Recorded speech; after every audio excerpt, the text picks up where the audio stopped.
It started with a ringtone, a cheerful little melody her daughter had picked when she was 12 and never changed.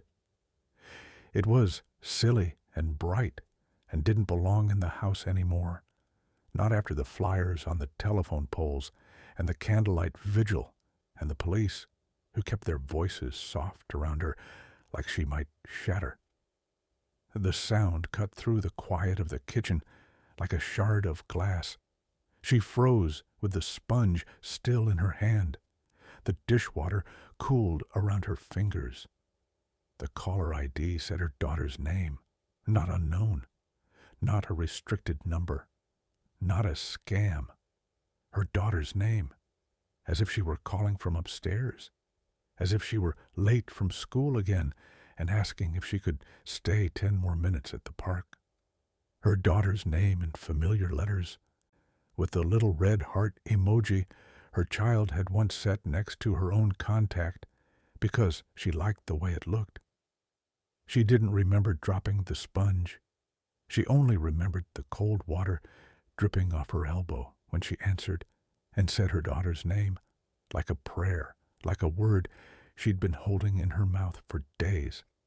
She expected her own voice to echo back at her in an empty line, or the dry mechanical click of a scammer or a mistake. What she heard was breathing, slow, almost measured, the faintest brush of air against a microphone, and a low, distant hum she couldn't place. "Hello?" she whispered, too afraid to raise her voice, as if the sound might scare the voice she needed away. "Sweetheart, where are you? Please talk to me." The breathing stopped, and for a second she thought the line had gone dead. Then, like wind moving across a bottle's mouth, there was a hollow sound, and beneath it a rhythm, a soft tick, tick, tick that could have been a turn signal or a wall clock. She pressed the phone harder against her ear, scrubbing her mind across every object in her home that made noise, every public place with that tone.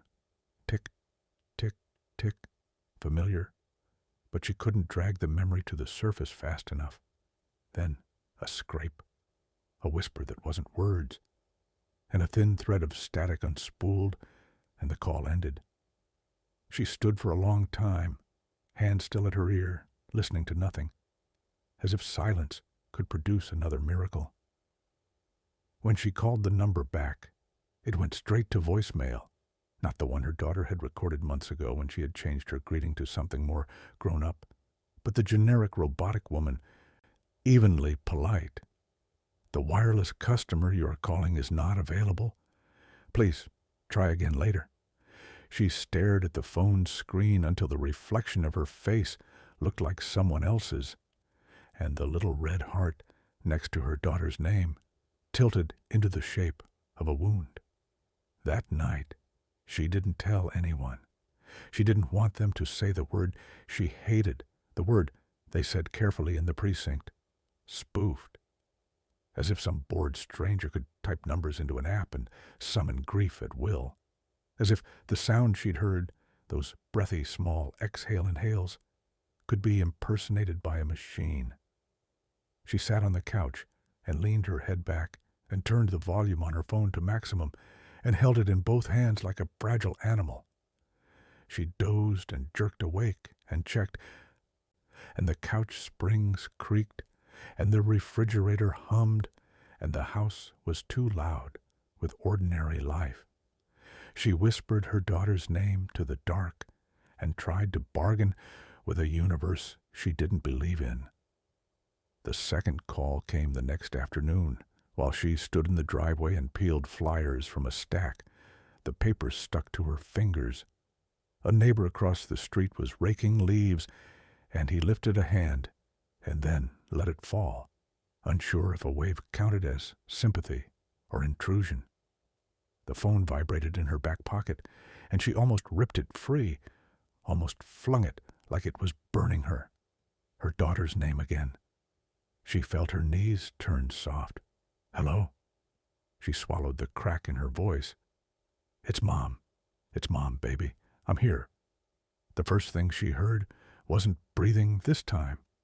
It was music, a thin, tinny melody, like it was coming from a room away, like a radio down a hallway. She knew it before she placed it. A jingle from the ice cream truck that used to coil around their street every summer at dusk. The notes teased at her heart and then slid away, too distant to be real. She pressed her other hand over the ear opposite the phone and turned so her body blocked the wind. "Can you tell me where you are? Are you safe? I'm not mad. I'm not mad about anything. Just let me know where to come." Silence. Then something else, a sound like fabric on cement, the hard edge of a zipper tapping lightly as if someone moved. And underneath it, very faint, a voice. Not her daughter's words, not even syllables. Just the shape of speech without sound, like lips moving beside the mouthpiece, but not brave enough to let letters escape. She closed her eyes and held her breath and tried to extract words from noise, as if her will could sharpen gauze into wire, her heart battering her ribs, a confused bird. "Please," she said. "Please, sweetheart." The music went away. The call held a moment longer, like a held breath, then died. She called Detective Harrow then. He asked her to describe everything. He didn't say spoofed until the very end, and he said it gently, adding that sometimes bad people saw news segments and used apps to harass families. She said she knew that. She wasn't naive, but she had heard breathing. He asked if her daughter could have scheduled calls or used automation. She said her daughter used sticky notes on the fridge to remind herself to take the trash out. She did not schedule her voice. He told her they would request records from the carrier and that, if there was a ping, they'd use it. He also told her not to call the number back, that if it was someone trying to make contact, they might be watching for her to look away. That night, she sat at the kitchen table with a yellow legal pad and wrote down every sound she'd heard. She drew a shaky staff and placed notes where the ice cream truck's melody should be, then scratched them out because it didn't look right, because she had never learned to read music properly, and all she had were the sounds that lived inside her. She wrote, ticking like a turn signal. She wrote, zipper. She wrote, breathing. Then, below them, she wrote the date and the time, and left a space for the next call, as if she could demand it by leaving a line blank. In the days before her daughter vanished, she had learned a new geography of the city, the last places her daughter's phone had pinged, the route she would have walked if she had left the bus early, the convenience store camera with a girl who might have been her if you tilted your head and wanted enough. She knew the creek by the park and the underpass that smelled like old rain and the back entrance of the mall where the delivery trucks sighed. Now, a different geography replaced all that. The rooms where the phone rang, the hours when the voice didn't speak, the way her house breathed at night when she was the only person inside, or thought she was.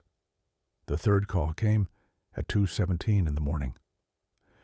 The numbers burned like a brand on the screen, 0217, because that had been her daughter's habit once upon a late summer, to set her alarm to times that felt witchy because she liked the shape of them.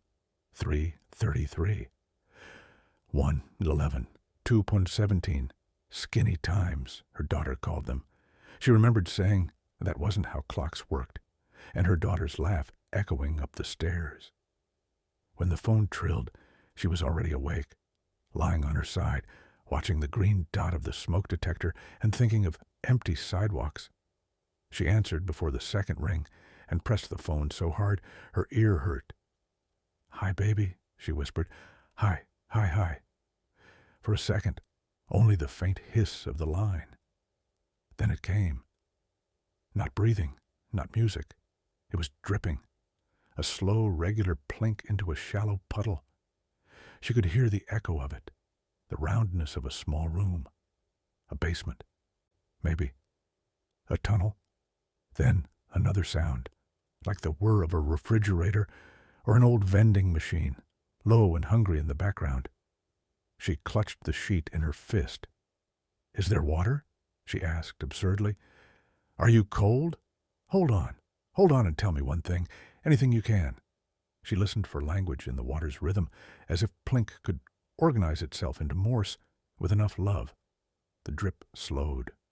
Or did it? She couldn't tell if the sound changed or if her own pulse interfered. And then, over everything, she recognized a sound so plain she almost missed it. The slow, deliberate tick of her hallway clock. Not like it, not similar to it. The exact pace and thinness of it. The way the second hand hesitated every so slightly at the top of the minute. A quirk she knew because she listened to it every night when she couldn't sleep. She sat up so fast the pillow slid to the floor. "Hello?" she whispered, but the word felt wrong.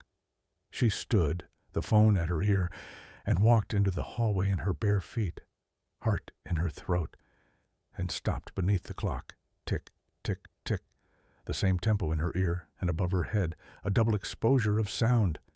She swallowed, and the phone grew slick in her hand. "Where are you?" she asked, though the new where had narrowed to a terrifying possibility. Are you here?" On the line. A breath. This one was unmistakable. Closer to the microphone, heavier, like someone concentrating very hard on being quiet and failing. She turned her head, slowly, toward the dark at the end of the hallway, toward the door beside the garage, toward the staircase. Every shadow seemed to bulge and then flatten again. As if things were breathing with her. "Tell me something I can use," she said, barely moving her lips. "Tell me what room you're in." The call ended. The sudden quiet made the house press in. She stood with the phone still to her ear and counted her heartbeats to 50. Then she turned on every light downstairs and opened every door and checked every closet and cabinet and drawer with a ludicrous, desperate certainty, as if her daughter could be folded into small places. She opened the door to the garage, and the smell of oil and cold air swirled around her. The red taillights of her sedan reflected her small shape back at her in the bumper. The hallway clock went on ticking, a metronome for loss. In the morning she called Detective Harrow again. He said they had put in urgent requests to the carrier and would let her know if there were tower pings or any sign the phone was active. He asked whether she might consider staying with family for a few days.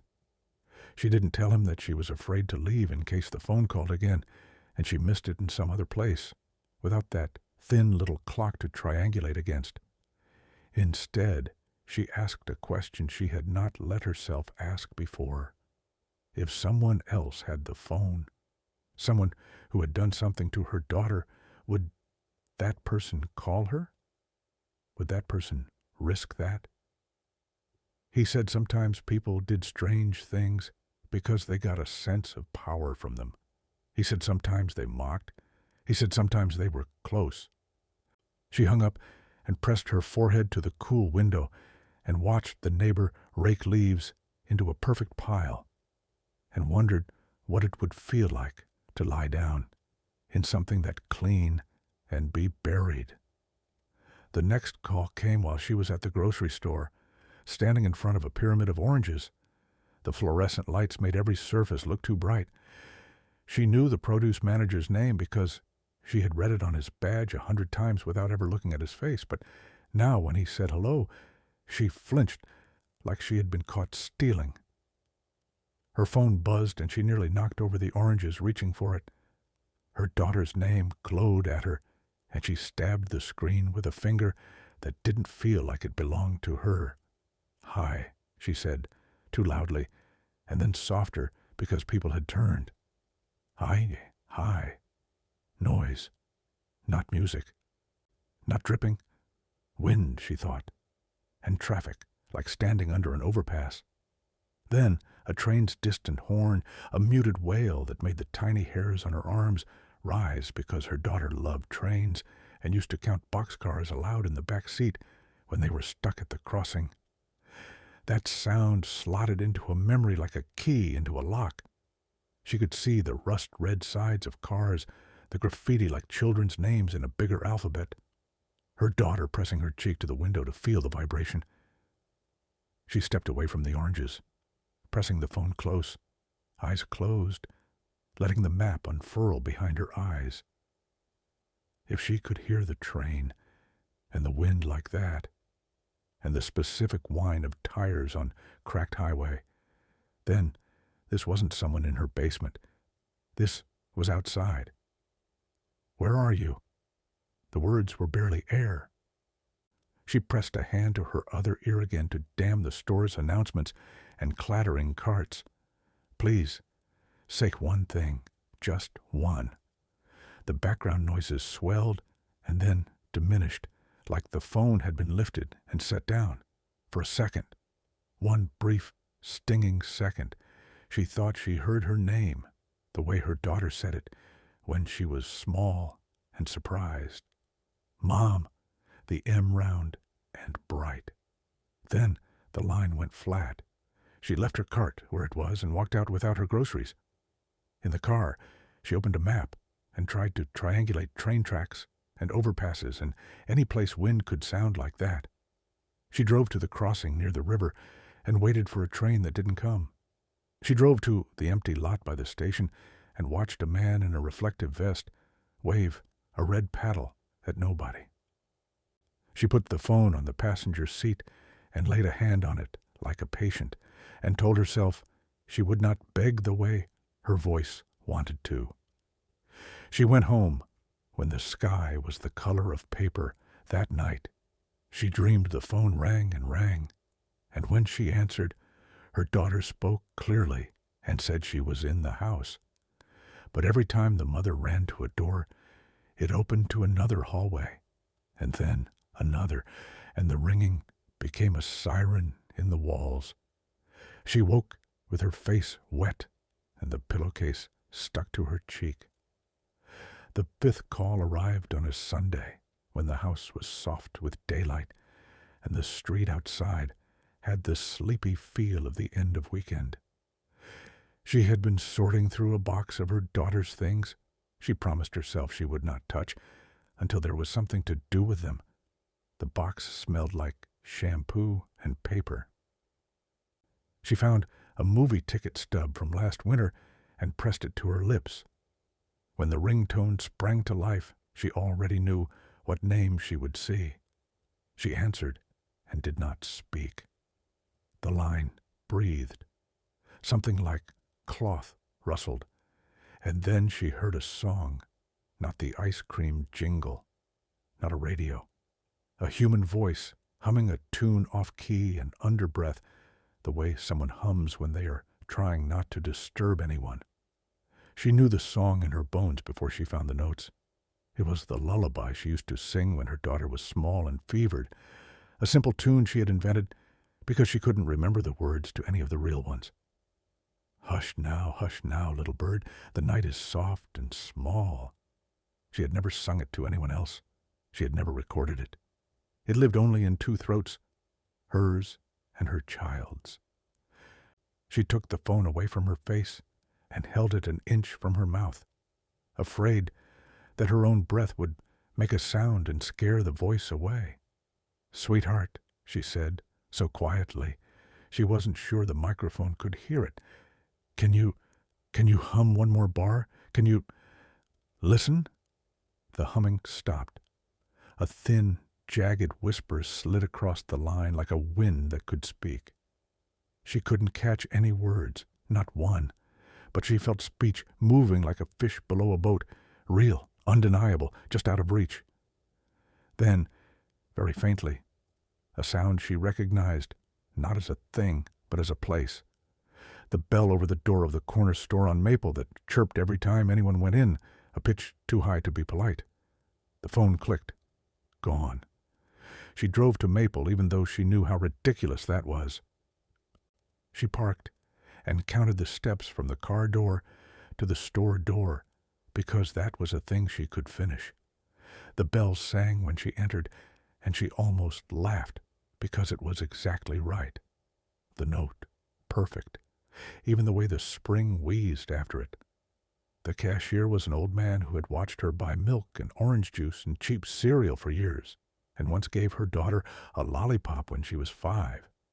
He asked how she was, and she said, "Fine, thank you," and the lie tasted metallic in her mouth. She bought a bottle of water and stood in front of the lottery tickets and tried not to cry. She took the water back to the car and didn't drink it. By the time Detective Harrow called with carrier records, the calls had become a second heartbeat of her days. He told her most of the pings were useless, routes that could span half the city, towers that bounced signals like echoes in a canyon. He said that one looked promising, that one ping during the grocery call had put the phone near the tracks, but only within a radius that included 3 overpasses and a patch of warehouse roofs. He said they would check footage, ask around, keep pushing. He told her to keep answering. He told her to stay somewhere with people at night, please. It would help them sleep to know she wasn't alone. That evening, she took her pillow into the living room and lay on the couch with the front door locked twice. She left a light on in the kitchen and another by the hall. She held the phone to her chest and listened to the house breathe. When the ringtone finally pierced the quiet, she was not fully asleep, only deeper in the part of wakefulness that feels like you have left your body just far enough to look back at it. She didn't say hello. She brought the phone to her ear and listened. There was no breathing, no music. Silence so precise it felt curated, as if someone were holding their breath on purpose to show her how well they could hide. Then, very quietly at first, and then stronger, she heard a sound that turned her stomach cold, the exact creak of her own back step when someone put a foot on it. Not just a creak, the double note, a small protesting groan, and then a lower one when weight settled. She had oiled that step a month ago, and it still had the same complaint. The sound existed in her ear and in the air a heartbeat later, a syncopation that closed the world into a circle. She sat up slowly and placed her bare feet on the carpet, so gently the fibers didn't know she was there. She turned the phone's volume all the way down, then all the way up, as if volume could change reality. She stood. The hall light made a pale triangle on the floor. Outside the front window, the street lay quietly, like a patient's game. She thought of the hallway clock's ticks lining up with the phone's earlier, of the bell lining up with the bell, and she knew with a sick clarity that the person holding the phone and the person standing outside her door were the same person, or they were standing in the same place. She dialed 911 with her thumb and kept the line open, and the dispatcher's voice asked if she was safe. And she said, "He is here." And the voice asked, "Who?" And she didn't have a name. Only a number that was also a name, that was also her daughter's face. There were no footsteps after the step creaked, no knock at the door, no breathing on the line again, only the thin wash of air, like the space between two things so close they were almost touching. She turned the deadbolt silently and put her hand around the doorknob, not turning, just feeling the cold metal, as if temperature could tell her anything. The dispatcher told her to move away from the door, and she did, even though her whole body wanted to fling it open and be done with the dread. The police arrived fast because they knew her address now by heart. Lights washed the walls in red and blue like a fever breaking. They walked the property with flashlights. They looked for prints on the back step. They found scuffs they said could be anything, and a cigarette butt in the gutter. They asked if anyone else had access to the house. She said only her daughter, and the word cracked down the middle like ceramic. They looked at each other with a kind of careful professional expression that meant they knew more about how these stories usually ended than she did. They asked for her phone and took screenshots and wrote times down and made small noises that sounded like, and we'll see. When they left, the house felt emptier than before, as if light had washed scent and heat from the rooms. She made tea and did not drink it. She opened the freezer and stared at the frost for a long time and saw her own breath. She placed the phone on the table and watched it not ring. Every minute without the sound became a small insult she deserved for being greedy enough to want it again. In the morning, Detective Harrow called and said a sentence that sounded like relief wrapped in anger. The pings matched her address for the last call. The phone, if it was a phone, had been within a small radius of her home. He asked if there was anywhere outside where someone could stand near enough to hear things inside. She said the walls were thin and her windows old. You could probably stand on the porch and know what channels she flipped past at night. He asked if there was anywhere inside the house that someone could hide. She said she had looked.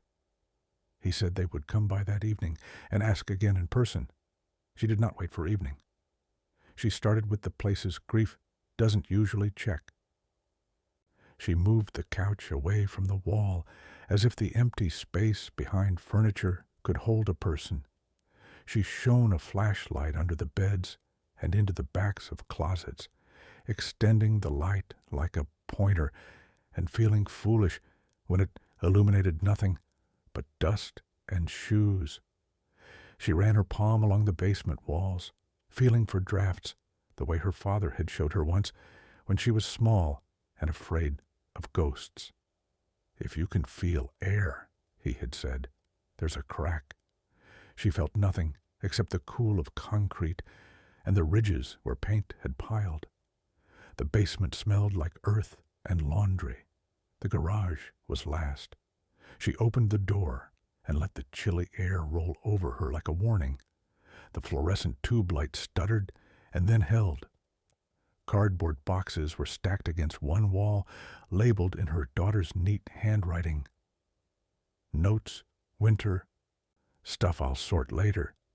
She stood in front of them and put her hand on the stuff, as if touch could move time. When she bent to pick it up, the corner of the box scuffed the floor and made a sound she had heard before, the small scraping zip of something metal against concrete. Zipper on cement. The second call. The memory slid into the room like a shadow, regaining its shape. She opened the box. On top was a scarf that still smelled like the purple shampoo her daughter loved. Beneath that, a cracked plastic hair clip. Beneath that, a tangle of chargers and cables and old phone cases, glittery and plain. She lifted them one by one, and they made bird sounds as the plastic rubbed. At the bottom of the box was a plush rabbit with a matted ear, a toy her daughter had loved into a stranger.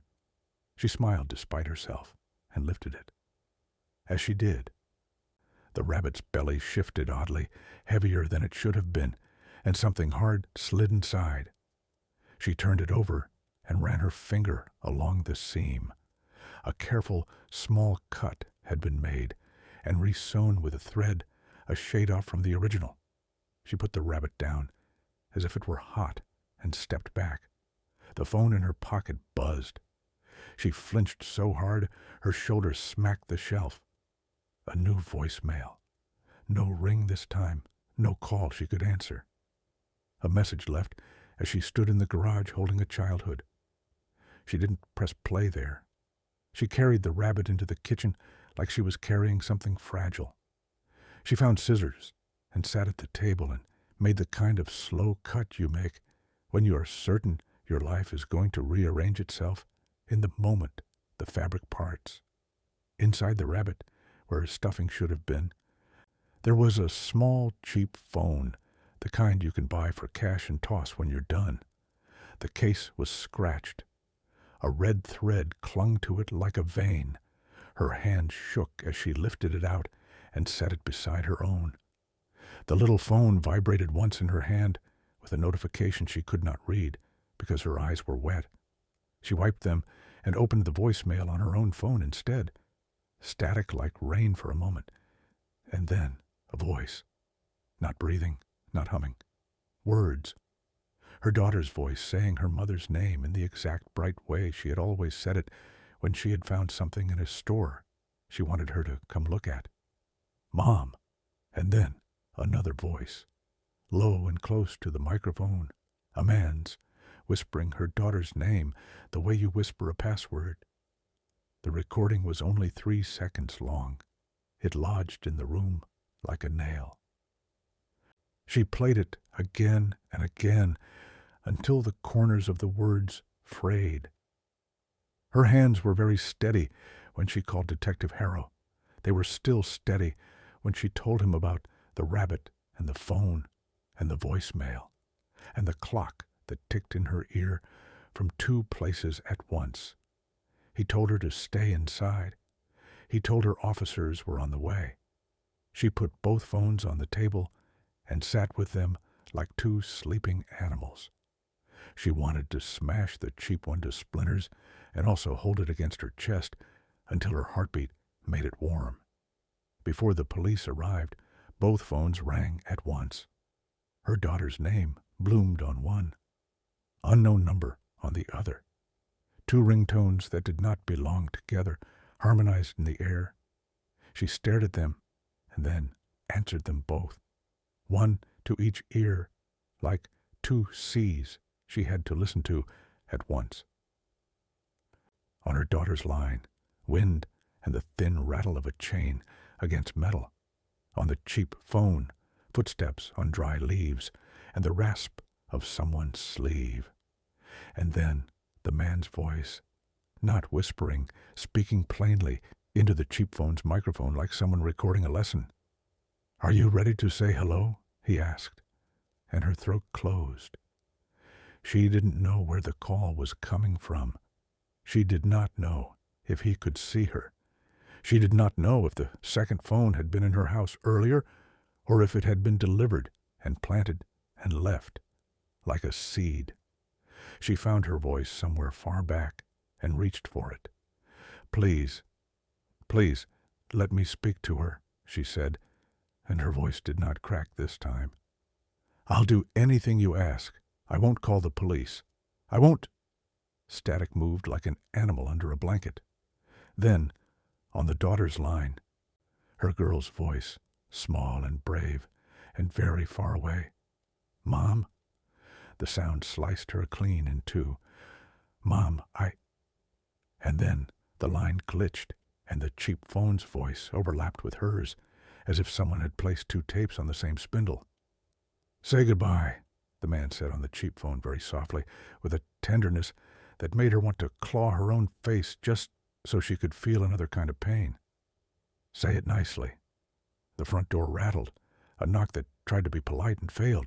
She turned her head with the phones pressed to her, vision white at the edges, and saw the shape of a person through the glass, the distortion of a face. For a heartbeat, she thought it was him, and that he had been here all along, that he had made the sound on the back step and stood beneath her clock and breathed her air while she slept. Then the knock took on an official rhythm, and a voice said, "Police," and the ceiling dropped back into place. She did not say goodbye. She said her daughter's name. She said it whole. She said it the way you say a word, when you are willing to say it every second for the rest of your life, if that will conjure the person who owns it. She said it as she opened the door to Detective Harrow with both phones still at her ears. Said it as he stepped in and took one gently from her hand and pressed a finger to his lips and tapped the radio at his shoulder with the other. The cheap phone cut off. The daughter's line stayed open, humming. Harrow spoke to someone she couldn't see. Other officers slid past, quiet as hospital workers. They moved through the house with a new map she couldn't read. One went out back. the radio murmured, in her ear. Wind and a far-off bell she couldn't place for a heartbeat, and then could. The bell on the corner store door. That meant the caller was moving. Or the phone was. Harrow put her on speaker and tipped his head so the radio could listen. The radio replied with a request she couldn't make sense of. Her own name was said in the third person as if she were someone being described to someone else. The call ended itself, like a breath let out after being held too long. The silence afterward felt obscene. They found a small camera above her hallway clock. Pale, a circle the color of the paint, its eye no bigger than the head of a screw. They found another above the back door. They found a third in the garage, near the box where the rabbit had been. Its little lens angled down at a patch of concrete that looked like any other patch. The detective showed her each one with the tenderness people save for bad news. They bagged them like a sickness. They showed her a small black rectangle taped beneath the hall table with wires like veins running into the baseboard. They spoke about transmitters and relays. They spoke about range. They asked if anyone had a key. She remembered the time she had left a spare beneath the planter because she had been late for work and needed somewhere to put it in case her daughter got home before her. She remembered telling herself she would move it later and not moving it. The planter was tipped, the soil disrupted. The nights that followed felt like living at the edge of a cliff with water chewing the rock below. Sometimes the phone rang and she heard nothing but wind. Sometimes it did not ring and she sat in that new absence, like a fish noticing water. The police said they were close. They said words like traceable pattern and devices purchased and footage near Maple. They asked her to keep answering, always, and to keep speaking gently, to draw out anything she could. They told her they would come before she needed. They told her to keep breathing. The last call came on a Wednesday at a time that had no poetry. It wasn't a skinny time or a witchy one. It came at 6:12 p.m., while the sky was the color of a bruise. She was standing in the hallway beneath where the clock had been before they took it down, one hand braced on the wall as if to hold the house steady. When the phone rang, she did not run. She lifted it and answered and said nothing. The wind again. Then a car door shutting. Then her daughter's voice, clear as water, saying her name the way a key fits a lock. "Mom," she said, "I'm—" And then she dissolved into static, and the static shaped itself into a scream that might have been mechanical and might have been real, and the line didn't die, but stretched and stretched and stretched, as if the call itself were caught on a nail and could not free itself. "Tell me what you see," she said, steady now, because there was nothing else left. "Tell me anything. One color, one letter, one light." A second voice. The man's farther away than before, like he had turned his head to speak to someone else, and forgotten the microphone lives wherever the phone goes. "She's ready," he said, and then louder, like calling through wind, "Say it again." Her daughter did not say goodbye this time. She said the word light. Then there was a bang like a door against a wall, and the police radio in her hall spoke at the same time, overlapping with the word, as if it had been waiting patiently in the same stream. The radio said a street name she knew. The phone went silent. They did not tell her to stay behind. She followed them in her car, hands white on the wheel, knowing that if she closed her eyes, she would see that rabbit belly opening forever. The street they went to was near the tracks, between the underpass and the corner store, where the wind slips down and winds itself around poles and makes the leaves whisper like fur. The ice cream truck sometimes waits there in summer because the kids on bikes congregate even when nobody's buying. The bells on the store door chimed when she went past, even though she did not open it. The wind tugged it just enough. On the far side of the lot, by a low cinder-block building, an unremarkable sedan idled. Its turn signal ticked a metronome. In the space between one breath and the next, the scene became a movie. Officers like pins on a map, their lips moving slow. Harrow's hand flat on the air. A man by the driver's side door, head turned to look at something she could not see. A second person in the back seat, or a shadow that made the shape of a person. The thin, terrible jingle of the ice cream truck far away and wildly out of season. The moment split open.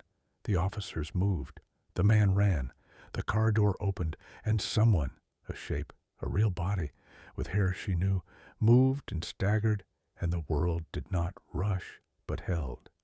Her daughter's voice, unamplified by glass or machine, broke into the air and made the shapes of syllables that had not belonged to anyone else since the world was young. "Mom," she said, and the sound found its way across the lot like a migration. Arms and jackets and light, then too many words, too much noise, and the radio like a church bell in the middle of it, all and everything that had been so tight suddenly slack and unwieldy. They say endings are gifts. They lie. There are no endings for things that happen to your body and your house and your name. There are only different shapes for the same thing. Weeks after the reunion in a parking lot that smelled like dust and rain, the phone still sits on the table at night, charged, as if it might ring again. Sometimes it does. Sometimes the screen lights with her daughter's name, because her daughter is in her room and wants to ask whether they still have cinnamon and whether she can borrow the car. Sometimes it lights with unknown number, and she freezes, and the old animal climbs her throat, and her heart beats in two places. Sometimes that number never speaks. Sometimes she still hears the bell on Maple in her dreams. The rabbit is stitched shut with new thread. Her daughter does not look at it.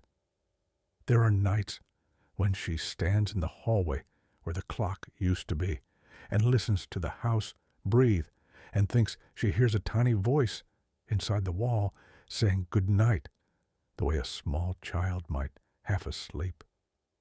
She knows it is only a pipe or a cabinet settling. She knows that some sounds are just sounds. She also knows that sometimes the thing calling you is not far away at all. It is next to you or above you or in your hand. It can be inside the safest places you have and use your own maps to find you. So when your phone rings late and the name on the screen is one you love, listen closely. Listen for breathing that isn't yours, for bells that shouldn't ring, for clocks that tick in more than one room. And if you ever hear someone humming your private lullaby from a place they should not be, answer. You cannot unhear the truth, but you can pick it up and carry it until morning. If you enjoy late-night chills like this, don't forget to subscribe. There are darker stories waiting for you.